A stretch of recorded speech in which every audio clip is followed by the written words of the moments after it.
CCP expert. CCP expert. Yeah, CCP expert with Nice. this. His name is Paul Doran, and I think he worked as a corporate risk advisor and manager in 25 years. He evaluating the risk for high net worth individuals and NGOs, corporates, and etc. etc. Yep. And he has advanced degree, he has so many certifications and international risk company, worked in London and foreign intelligence in UK, national security with US, consultant business he has a consultant business of his own right now that's based in London, UK, to do assessments for people from different nations, mainly from China, Russia, North Korea, Cuba, Venezuela. Yep. And Iran. And Iran, yes. So he worked as in the Ministry of Foreign Affairs in China, right? And throughout this time, when the work period in China, his phone got hacked or got taken away, right? They looked through his emails. By the government? Yeah, CCP. By the CCP. Yes. So he testified in court saying that he was fully aware that his phone's tapped, emails, all his communications, everything was being essentially hawked, surveillance, while he was out there. His working. apartment is being, I don't know, he didn't say broke he into. said, yep, his place has gone broken into, and everything else. So it just really goes to show you, like, this is a serious matter. Right. And then there are people coming and ask him, do you want to be a spy for us? Yeah, the MSS actually tried recruiting him to become a spy to work for the MSS, to work for the CCP, and he's like, no. And a lot of his clients are on Operation Fox on the list. Yes. Wow. Yes. Yeah, so that was brought up more than a couple times today. Yeah, and he explains that what does the Republic of China means, and then the history of China, the history of PLA, the Liberation Army, the history, CCP. What it do is to dominate all social, economic, cultural sectors. Within China. So he was showing a list of people, like Minister of Public Security, put a picture out there.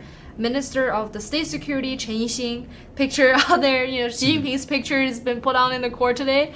And he was explaining what the 3 PLA is, and the things they do, like a cyber warfare, cyber espionage, cyber subversion.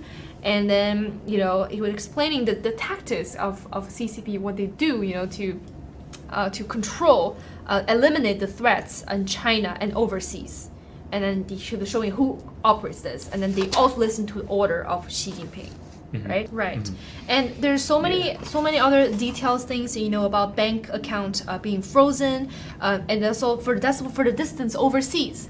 That's on the list. That's a good one. Yes, that's a beautiful one. So the seized assets of dissidents overseas, the bank account frozen. Their difficulty to open bank accounts, to maintain a bank account. Okay, they tell the bank. So the CCP tell the bank that the people have high risk. Like, for example, Mr. Miles Guo, right, has high risk. So it's easy for the bank to dismiss this bank account, to close the bank account, then investigate further into why and what's the context of it, and why they're high risk. It's easier for them to shut it down, right? Right. This is what happened with Miles Guo. Like, for example, somebody can just...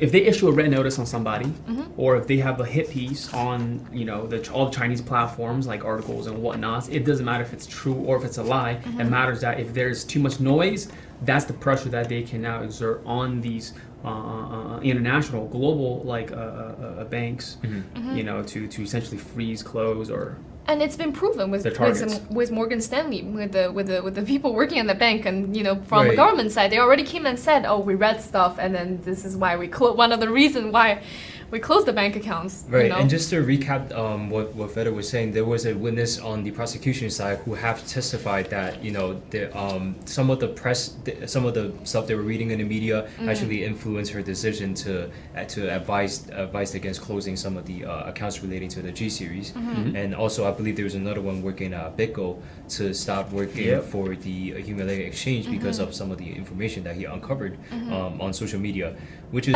the CCP would try to abuse the system that US has, right? And then to that this is how they do, and then this is what leads to the main arguments, okay? And it was asked, so have you heard of Miles? Right? Have you heard of Miles Guo? And then he never seen him today. He never seen him before today, but he's heard of him. And then he said, from my professional knowledge, Miles Guo is the public enemy number 1. He would be on top of the list of the Operation Fox Hunt of the CCP. Yeah. Okay? And because he exposed corruptions, it's embarrassing for Xi Jinping.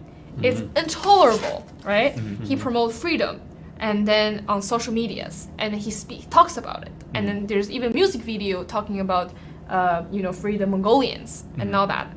So he's representing all the things that Xi Jinping doesn't like, hates, and then he wants to get rid of it, right? This makes him the top enemy.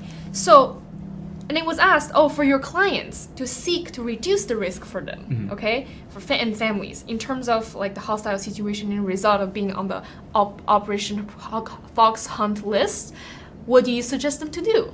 Okay, he would advise them to hold multiple cell phones, okay, like Miles Guo, because to prevent one cell phone getting hacked, and you have other ones, right? Right, and I think that speaks to some of the evidences they have collected where they saw multiple cell phones, and we see the reason given, right? Because of the CCP surveillance. Yes, and then have a lot of multiple online profiles, identities, right? Different names, different email address.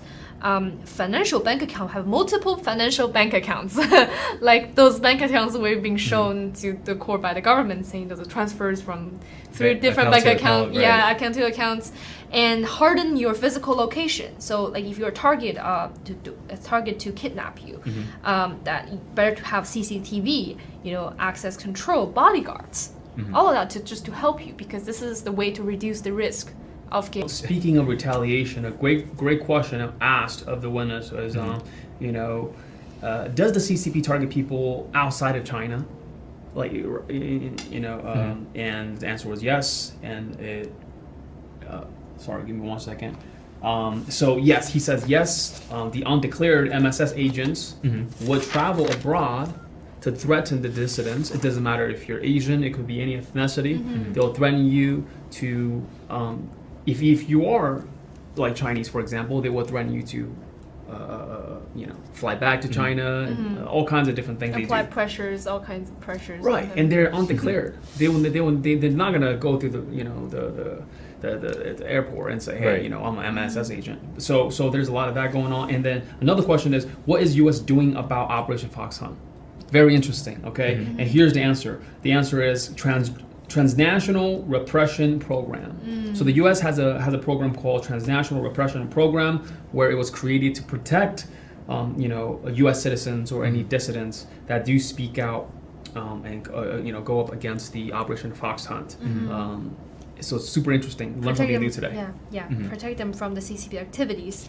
But when we was asked, I don't know if we have more time, but we talked about. We can wrap up on this final thought. Right. We talked about also, the people who lobbying Trump administration back in time to extradite Miles back to China.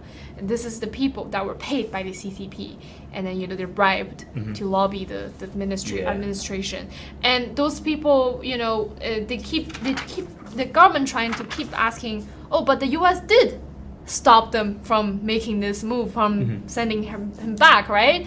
But then he said he's so close to getting on the plane.